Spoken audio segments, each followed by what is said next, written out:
લઈએ કે ધ્યાન કઈ રીતે કરવાનું છે.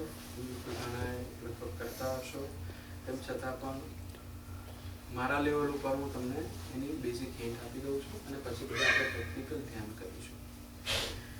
સૌથી પહેલી વાત આવે છે કે જ્યારે આપણે ધ્યાન વિશે વાત કરીએ ત્યારે ધ્યાનનો પહેલો નિયમ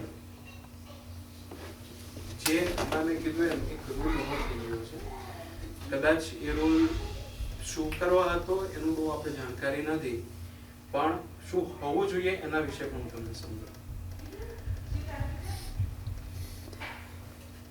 પહેલી વસ્તુ કે જ્યારે તમે ધ્યાન શબ્દનો પ્રયોગ કરો છો, ધ્યાનનો લોજિકલ અર્થ થાય છે કે તમે મારી ઉપર ફોકસ કરો, અથવા તો તમે ફોકસ કરો, ક્યાંક ફોકસ કરો અને એને કોન્સન્ટ્રેશન જોડે જોડી દેવામાં આવે. તમને જ્યારે ફોકસ કરવાનું કહેવામાં આવે ત્યારે તમે કોન્સન્ટ્રેશન જોડે એને જોડી દો છો.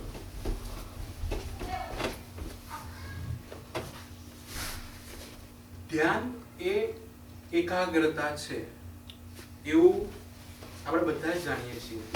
ધ્યાન તમારે એકાગ્ર થવાનું,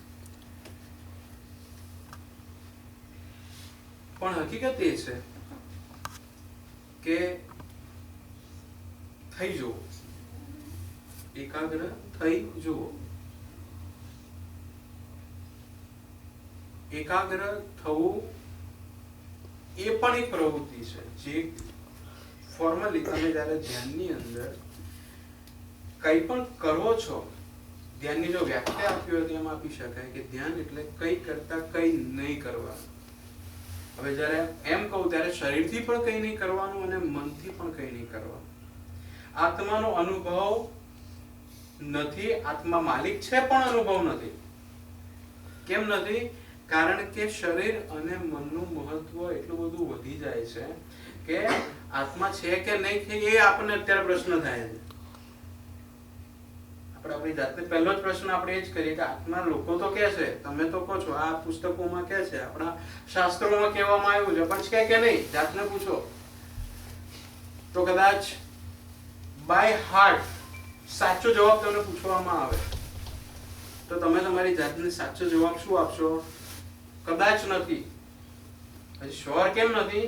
કારણ કે હોય થવાની શક્યતા છે પણ અત્યારે ખબર નથી. એનું કારણ છે કે અનુભવ નથી. કેમ અનુભવ નથી? કારણ કે પ્રવૃત્તિઓ છે, શરીરની પ્રવૃત્તિઓ છે અને મનની પ્રવૃત્તિઓ છે, અને આ પ્રવૃત્તિઓ એટલી છે કે જે એનો અનુભવ થવા દેતો નથી. અને એટલે જ ધ્યાનનો પહેલો નિયમ,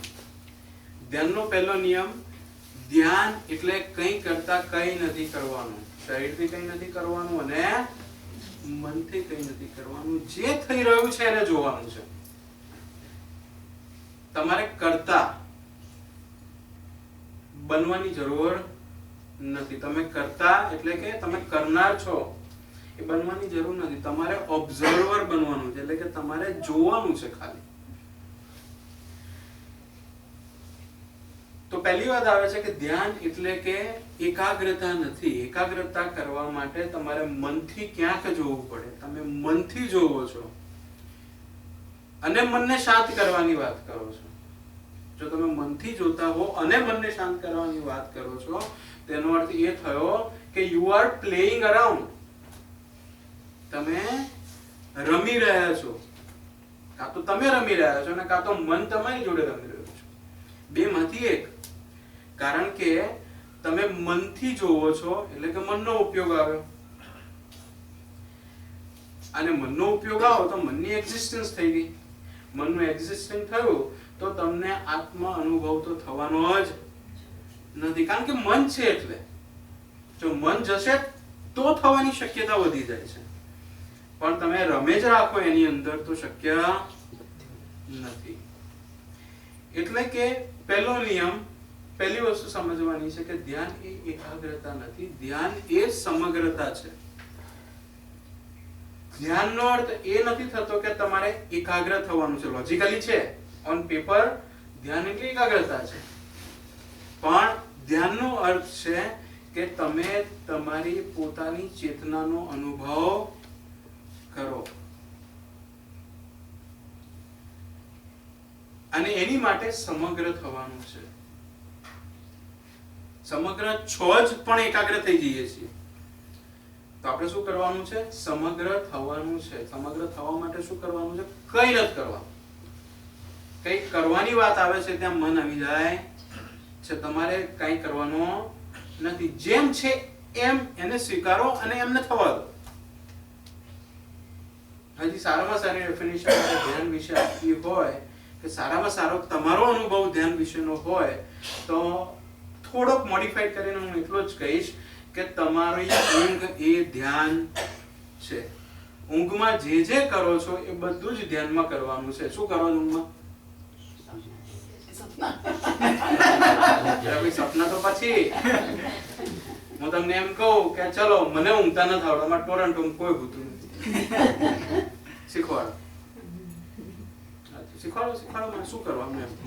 શરીર ઢીલું મૂકીને બંધ કરી દેવાનું, શરીર ઢીલું મૂકી દેવાનું, પછી સુઈ જવાનું. પછી એ તો અઘરું જ છે. એટલે એ કઈ રીતે કરવાનું? તમે અનિદ્રાનો વ્યક્તિ હોય ને, અનિદ્રાનો રોગ હોય ને, એને આ બધું પૂછો. મને તો ઊંઘ આવે છે, મને ખબર છે. હા, એવું જ હોય. સાચી વાત છે. માની લો કે કોઈ અનિદ્રાનો રોગી છે, એને કહો ગાડી તો સરસ મજાનું પૂછું રાખવાનું, આંખ બંધ કરવાની, સુઈ જવાનું. એ કે બધું જ કરી શકો પણ છેલ્લું ન થાય. કેમ? કારણ કે ત્યાં જ મનની હાજરી આવે છે.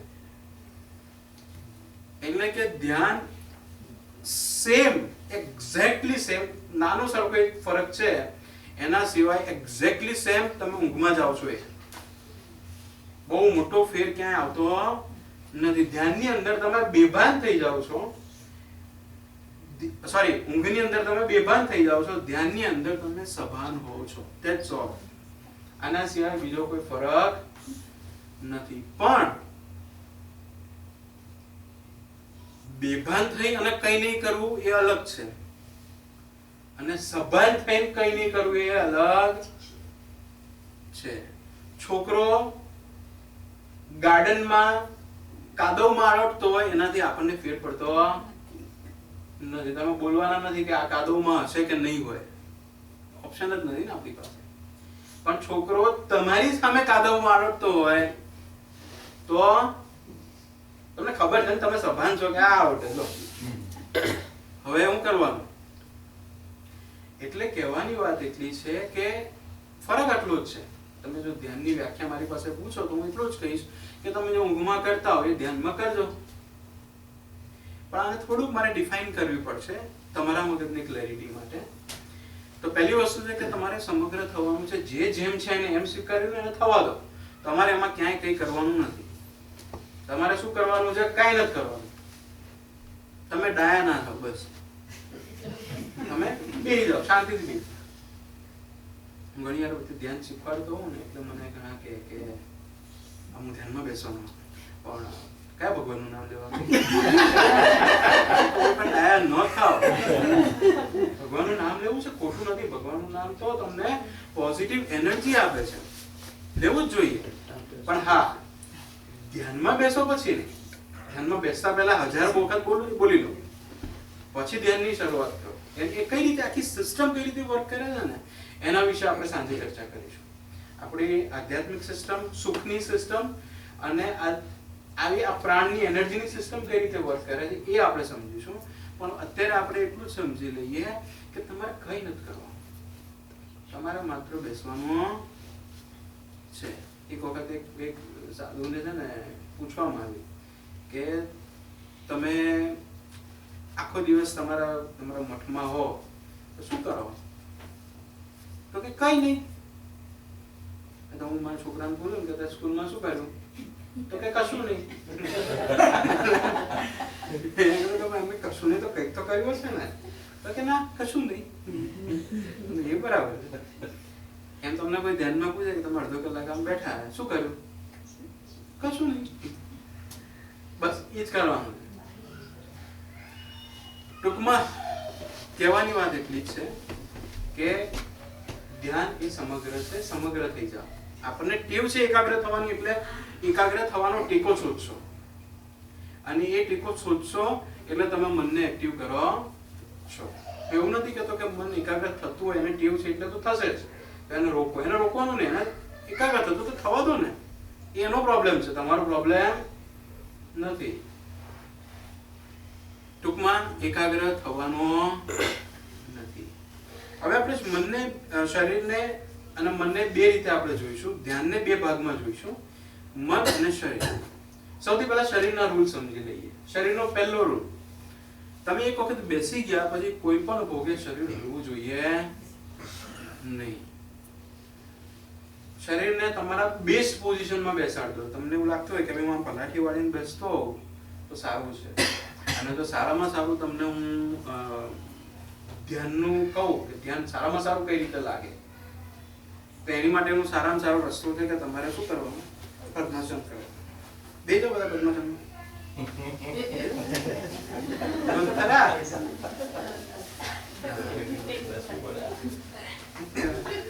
કઈ વાંધો નહીં. માની લો કે થાય છે તમારા બધાથી, અને તમે કહો છો કે આ બેહી ગયા.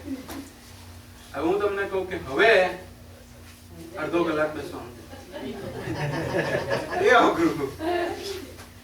પણ હવે પુસ્તકોમાં તો લખ્યું જ છે, તમે તો પુસ્તકોમાં સર્ચ કરો તો લખ્યું છે કે ધીસ ઇઝ ધ બેસ્ટ આસન.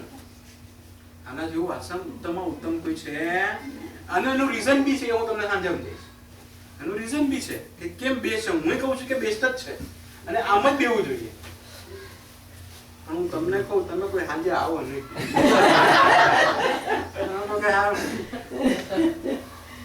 એમ 2 મિનિટ બે હાથ અડધો કલાક બેહાની વાત. જે હોય તમારી દ્રષ્ટિએ કયું બેસ્ટ આસન, તમારા શરીરની દ્રષ્ટિએ કયું બેસ્ટ પોઝિશન, તમારું શરીર તમે આટલા વર્ષોથી વાપરો છો એના ઉપર તમને ખબર પડશે કે હું કયા આસનમાં વધારે સારી રીતે બેસી શકું એ શોધો. આનો તો તમારે અભ્યાસ કરવો પડશે.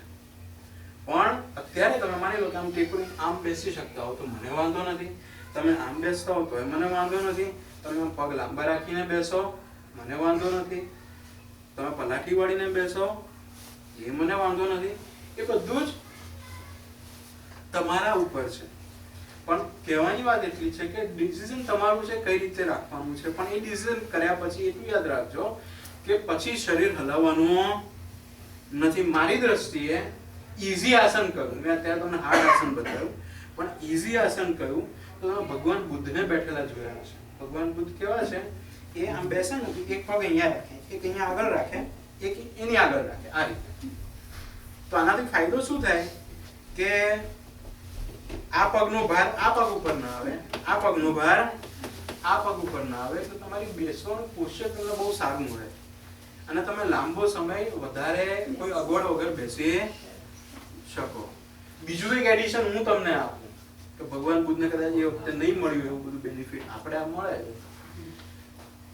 સાંજે શું કરવાનું, તમારે છે ને એક તકિયું લઈને આવવાનું. તમે જો તકિયા ઉપર ઊભો છો ને એ તકિયું લઈને આવવાનું, તકિયું નીચે મૂકી દેવાનું, અને પછી આ પોઝિશનમાં બેસવાનું. તો શું થાય કે તમારા પગ બી એકદમ રિલેક્સ છે, તમારી ઊંચાઈ હોય, તમને અહીંયા દુખાવો ના થાય, તમે એકદમ ઇઝીલી બેસી શકો, તમારી બેસવાની કમ્ફર્ટ વધી જાય.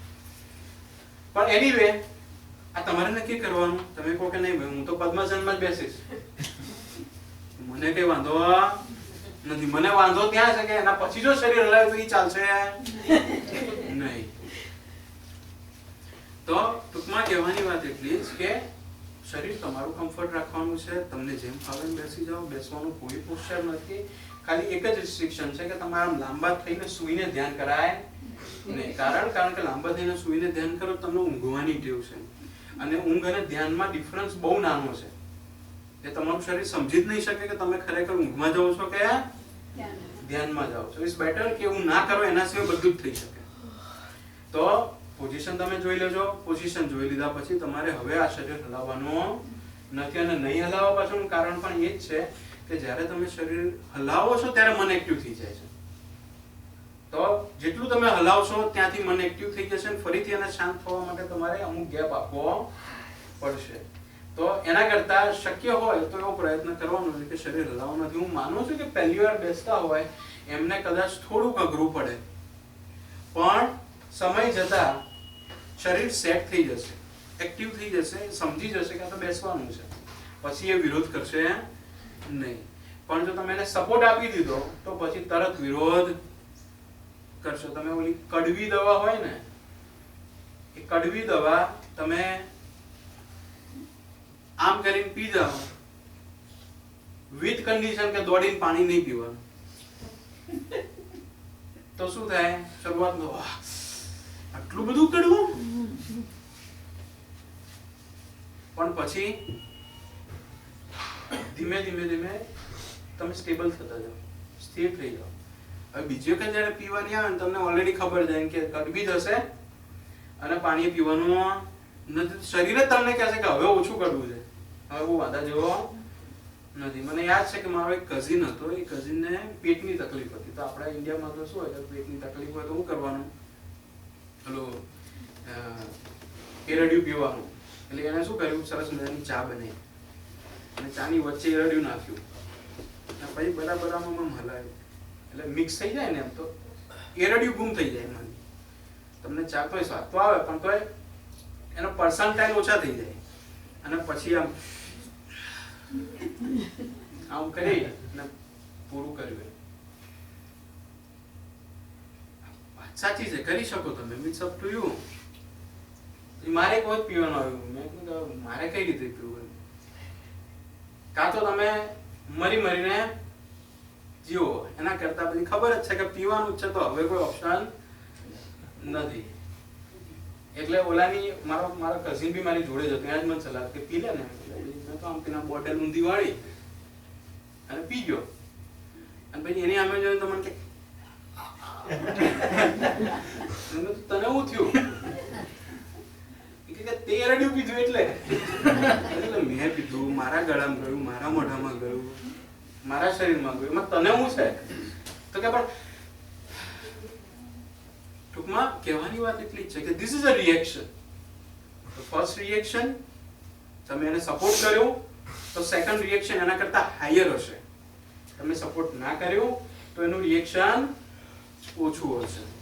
એટલે કે ધ્યાનમાં જ્યારે આપણે બેસીએ છીએ ત્યારે કદાચ પહેલી વાર બેસતા હો તો તમને કહેશે કે પગ દુખવા માંડ્યા, ઘૂંટણ દુખવા માંડ્યા, શરીર અકળાઈ ગયું ને, તો ધેટ્સ નોર્મલ. એમ એ તો થાય, એ તો થવાનું જ, કેમ કે કોઈ દિવસ નથી બેઠા. કોઈ દિવસ તમે બરાબર શાંતિથી બેઠા આવી રીતે હલ્યા ચલ્યા વગર તો બેઠા જ નથી. તો કહેવાની વાત એટલી જ છે કે શરીર હલાવવાનું નથી, ધ ફર્સ્ટ રૂલ. બીજો રૂલ છે કે જ્યારે તમે ધ્યાનમાં બેઠા હો ત્યારે આંખ બંધ રાખીને બેસવાનું છે. તમને ખબર પડે કે ના પડે, ધ્યાન લાગે કે ના લાગે, એ બહુ મહત્વનું નથી. જેમ તમે સુવા જાઓ અને રાતે સૂતી વખતે તમે મને કીધું એમ કે તકિયા ઉપર માથું મૂકવાનું, આંખ બંધ કરવાની. ઊંઘ આવે કે ના આવે? ઘણા લોકોને મેં જોયા છે 2-2 કલાક આમાં અને 2 કલાક પછી ધીમે ધીમે ઊંઘમાં જાય. અને ઘણા એવા હોય કે આમ પડ્યા, તમે જો પ્રશ્ન કરો એની પહેલા તો ગુમ. હવે એ બધાની પોતાની મેથડ હોય, બધાની પોતાની અલગ અલગ સિચ્યુએશન હોય. ધ્યાનમાં પણ એ જ છે કે તમે આંખ બંધ કરો તો તમને ધ્યાન ઇમિડિયેટલી બીજી જ સેકન્ડે શરૂ થઈ ગયું હોય. કદાચ થોડો સમય બી લાગે પણ that doesn't matter. પણ એનો અર્થ એ નથી કે આંખ ખોલી નાખવાની. હું તમને એમ કહું કે ચલો તમે ને રાતે સુવા જાઓ ત્યારે તમે તમારે સુવો ને, પણ જ્યારે ઊંઘ આવે ત્યારે આંખ બંધ કરજો, તો પછી ઊંઘ આવવાની નથી. પણ જો આંખ બંધ હશે તો ઊંઘ ક્યારે આવી જશે ખબર પડવાની નથી. એ જ રીતે ધ્યાનમાં પણ આ જ વસ્તુ હું કહી રહ્યો છું કે જ્યારે તમને ધ્યાનમાં બેસવું હોય ત્યારે ધ્યાન કરવું હોય ત્યારે આંખ બંધ કરી છે એવું નહીં. તમે આંખ બંધ કરી દો એટલે ધ્યાન ચાલુ થઈ જશે. અને કદાચ માની લો કે તમને લાગે છે કે ધ્યાન નથી ચાલુ થયું, એ બી ડઝન્ટ મેટર. તમારે આંખ બંધ હોવી જોઈએ. મારી માટે અત્યારે ફર્સ્ટ લેવલ ઉપર એ જ મહત્વનું છે. એટલે કે આંખ બંધ હોવી જોઈએ અને આંખ ખોલવાની નથી. ત્રીજી વસ્તુ આવે છે કે જ્યારે આપણે ધ્યાનમાં બેસીએ છીએ ત્યારે આપણા શરીરની અંદર એક ઉર્જા છે જેને આપણે નામ આપીએ છીએ પ્રાણ શક્તિ. આ પ્રાણ શક્તિ સામાન્ય અવસ્થાની અંદર એક્ટિવ હોતી નથી. અને એક્ટિવ ક્યારે થાય છે કે જ્યારે તમારી ઊંઘની શરૂઆત થઈ જાય ને પછી થશે. પણ અત્યારે તો તમે કોન્શિયસ અવસ્થામાં ધ્યાનમાં બેસવાના છો, આંખ બંધ કરીને ધ્યાનમાં બેસવાના છો અને એને થોડો તમારી ઉપર ટ્રસ્ટ વધશે એટલે એક્ટિવ થવાની શરૂઆત થાય. અને જો એક્ટિવ થાય તો શું થાય, તો ઘણા બધા લોકોને અલગ અલગ પ્રકારની ક્રિયાઓ થાય. એમાંથી હું તમને 4-5 નામ આપી દઉં છું. મને કુંડલીની બુક આપી છે, એમાંથી હું તમને 4-5 નામ આપી દઉં છું કે શું શું થઈ શકે. પણ આવા તો આ પુસ્તકની અંદર 92 લક્ષણો આપેલા છે. 92 આ 92 લક્ષણો જે છે આપણે કુંડલીની પીળી કુંડલીની છે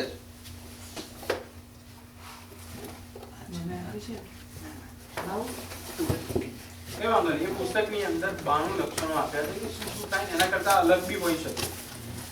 જેમ કે હું તમને બેઝિક જે હોય ને, ઘણી વાર તમને શું થાય કે તમે આમ ધ્યાન કરવા બેસો ને સખત ઊંઘ આવે. તમને એવું લાગે કે હું સુવા બેઠો છું કે ધ્યાન કરવા બેઠો છું. તો છૂટી પરમિશન છે તમને કે તમે તમારે સુઈ જજો. તમને સુવામાં જરાય વાંધો નથી. હું તો કહું સુવું જ જોઈએ. આ પહેલો રૂલ. બીજો રૂલ કે માની લો તમને બીજી ક્રિયાઓ થાય. માની લો તમે બેઠા હો, શરીરમાં આખું એકદમ ગરમી વધવા લાગે, અથવા તો શરીર એકદમ આમ ઠંડુ થવા લાગે, શરીરની અંદર કંઈક આમ ફરતું હોય એવું લાગે, જીવડું ફરતું એવું તમને ફીલ થાય, માથામાં ફરતું એવું ફીલ થાય, ક્યાંક વાઇબ્રેશન્સ ફીલ થવા માંડે, અથવા તો આંખમાં તમને અલગ અલગ પ્રકારના પ્રકાશ દેખાય, અલગ અલગ કંઈક દર્શન થાય. ધેટ ઇઝ અગેન નોર્મલ, થઈ શકે આવું. ફિઝિકલની અંદર તમે બેઠા હો, તમારું હાથમાં ધ્રુજારી આવવા માંડે, કંપન થવા માંડે, તમને હસવું આવે, રોવું આવે, અથવા તો તમારું તમે આગળ તરફ નમી જાઓ, તમે પાછળ તરફ નમી જાઓ, અથવા કંઈ પણ થાય. એમ આ બેઝિક તે મેં તમને કહી દીધા. આવા કંઈક થાય અથવા તો જે પણ થતું હોય એને તમારે થવા દેવાનું છે. આ પુસ્તક છે કુંડલીની, અને કુંડલીની અંદર લગભગ 92 લક્ષણો આપેલા છે કેવું કેવું થાય. અને આ 92 લક્ષણો ક્યારે ક્યારે થાય એ બી હું સાંજે સમજાવીશ તમને, અથવા શુક્રવાર થઈ એના વિશે સમજાવીશ. પણ કહેવાની વાત એટલે કેવું થાય તો આ પ્રાણ શક્તિનો અનુભવ છે, અને આ અનુભવ વધે એની માટે જ આપણે ધ્યાનમાં બેસી રહ્યા છીએ. તો એ થતું હોય તો એમાંથી ગભરાવાની જરૂર નથી, ચિંતા કરવાની જરૂર નથી. જે થતું હોય એને થવા દેવાનું છે, એનો આનંદ ઉઠાવો. જે થતું હોય એને થવા દેવાનું છે. શરીરમાં હળતું હોય, આજુબાજુમાં કોઈને ક્રિયાઓ થતી હોય તો એ બહુ ચિંતા કરવાની જરૂર નથી. તમે તમારું સાચવીને બેસજો. તો આટલા નિયમો છે શરીર માટેના. પછીના જે નિયમો છે આ નિયમોમાં આવે છે મન માટેના નિયમો. હવે એઝ પર ધ રૂલ અને as per the definition of meditation, ધ્યાન એટલે નિર્વિચાર અવસ્થા. ધ્યાન દરમિયાન વિચારો આવવા જોઈએ નહીં. This is a rule. પુસ્તકોમાં લખ્યું છે, હંમેશા લોકો કહેતા હોય છે, હું કહું છું, અને સાચું એ છે. તેમ છતાં પણ સાચું નથી. સાચું વ્યક્તિની પરિસ્થિતિ પ્રમાણે હોઈ શકે. તમે ધ્યાનમાં બેસો, હું તમને કહું કે there should be no thoughts, કોઈ વિચારો આવવા જોઈએ નહીં. એક સરસ મજાનું ગામ હતું. એ ગામની અંદર, ગુજરાતની અંદર, એ ગામની અંદર લોકો, ગામવાળા ભેગા થયા અને કે ગામમાં કચરો બહુ છે ભાઈ, કચરો કાઢો, લોકોની અંદર જાગૃતિ લાવો, લોકો સમજે કચરો કઈ રીતે કાઢી શકાય, શું કરાય, કચરો કેમ ના ફેંકાય, કઈ રીતે ગામને સ્વચ્છ બનાવવું, એના વિશે તમે લોકોને જણાવો. તો એમણે શું કર્યું કે નક્કી કર્યું કે તો પછી આપણે એવું કરીએ કે આખા ગામની અંદર 50,000 પેમ્પલેટ છપાવો અને બધાને વેચો, બધા સમજે, જાણે અને ગામને સ્વચ્છ બનાવે. અને પછી ગવર્મેન્ટમાં એપ્લિકેશન કરવામાં આવ્યું. ગવર્મેન્ટે તરત જ, અત્યારે તો સફાઈ અભિયાન ચાલે છે, તો તરત જ એપ્રૂવ કર્યું કે કરો, આગળ પરમિશન મળી ગઈ, પ્રિન્ટિંગ થઈ ગયા, અને બધાને ગામમાં ઠેર ઠેર જે વ્યક્તિ મળે બધાને 50,000 પેમ્પલેટ આપી દેવામાં આવે. અને પછી સાંજના ઓલા અધિકારી જેને પરમિશન આપી તેને ગામમાં આવે, ગાડી લઈને એની જીપમાં આવે, ગામમાં ઠેર ઠેર કચરો. શેનો? કાગળિયા. તો કચરો દૂર કરવાનો સમજાવવાનું, અને આ બધો કચરો થયો જ કાગળિયાનો. એ જ રીતે જ્યારે તમે મનને રોકવા પ્રયત્ન કરો છો, મનને જ્યારે તમે રોકવા પ્રયત્ન કરશો, મન એની 3 ગણી તાકાતથી કામ કરશે. મનને રોકવા માટે પ્રયત્ન કરવાનો જ નથી. અને કદાચ હું તમને એમ કહું કે ચલો તમારે અત્યારે બધે ધ્યાનમાં બેસી જવાનો વિચાર આવો જ ના જોઈએ, અને કદાચ માની લો કે તમને વિચાર ના જ આવે, માની લીધી મારી વાત, એક્સેપ્ટ કરી લીધી અને ન જ વિચાર આવ્યો, તો છેલ્લે એક વિચાર તો આવવાનો અડધા કલાક દરમિયાન. શું? કચરા જેવો, મને વિચાર આવવો જોઈએ નહીં. હું તમને એમ કહું કે આમ કાન નહીં પકડવાનું, તો તમે આમ પકડો, પકડ્યો તો ખરો.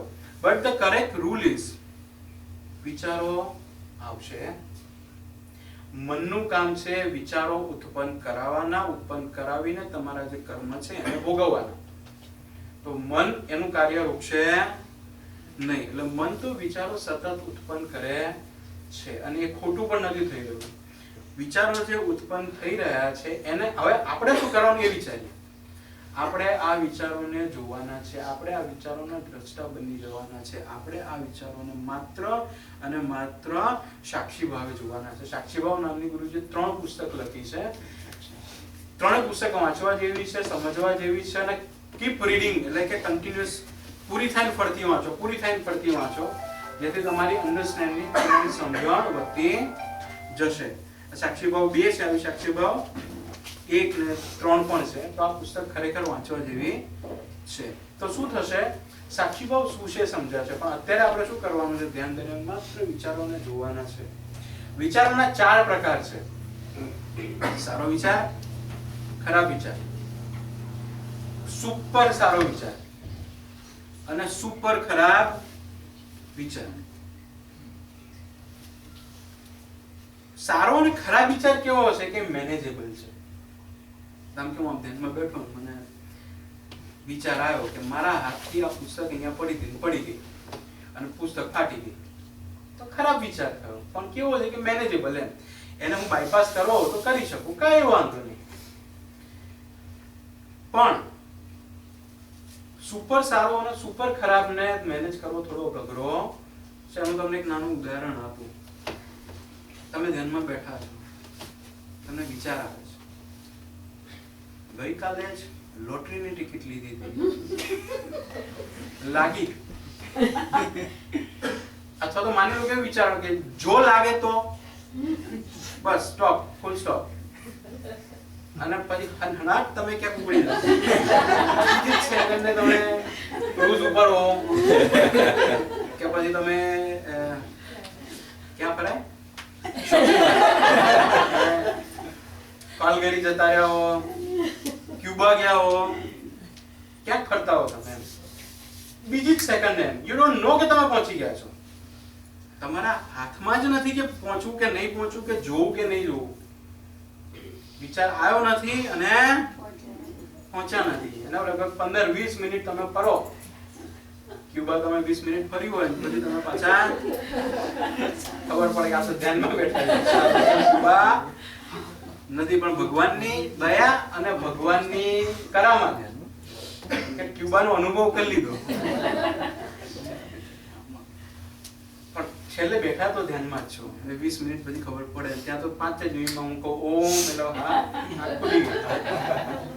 એટલે તમે ધ્યાનમાં ગયા કે ક્યુબા ગયા એ ખબર પડે નહીં. પણ ધીસ ઇઝ નોટ મેનેજેબલ. આ મેનેજ કરી શકાય એવું છે જ નહીં. એટલે આવું થાય તો ખોટું નથી.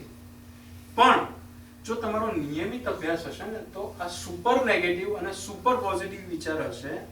આ પોઝિટિવ અને નેગેટિવ વિચાર પણ મેનેજ થવા માંડશે. સુપર પોઝિટિવ હશે એ પણ મેનેજ થતો જશે. અને ટાઈમ બીઈંગ પછી એની અસર તમારી ઉપર વર્તાવવાની ઓછી થઈ જશે. પછી તમને વિચાર આવતાની સાથે તમે ક્યુબા હશો નહીં. તમે ખાલી બુકિંગ જ કરાવ્યો છે ને ખબર પડશે કે હજી તો આપણે ધ્યાનમાં બેઠા છીએ. પહેલામાં તો ક્યાં સીધા પહોંચી ગયા, હવે અત્યારે ખાલી બુકિંગ થયું પછી ખબર પડી કે ના ના ધ્યાન છે. પછી તો બુકિંગ એ નહીં થાય. સો હાઉ ઇટ વર્ક્સ હું તમને કહી રહ્યો છું. તો આ વિચારો તો આવવાના છે. આવા વિચારોને રોકવા પ્રયત્ન નથી કરવાના, વિચારોને જોવાના છે. માત્ર સાક્ષી ભાવે, દ્રષ્ટા ભાવે એને જુઓ, એને નામ ના આપો કે આ બહુ સારો વિચાર આવે, આ તો જોવો પડે, અને આ તો બહુ ખરાબ છે, આને ધક્કો મારો, આ જોઈએ નહીં. ખરાબમાં ખરાબ આવે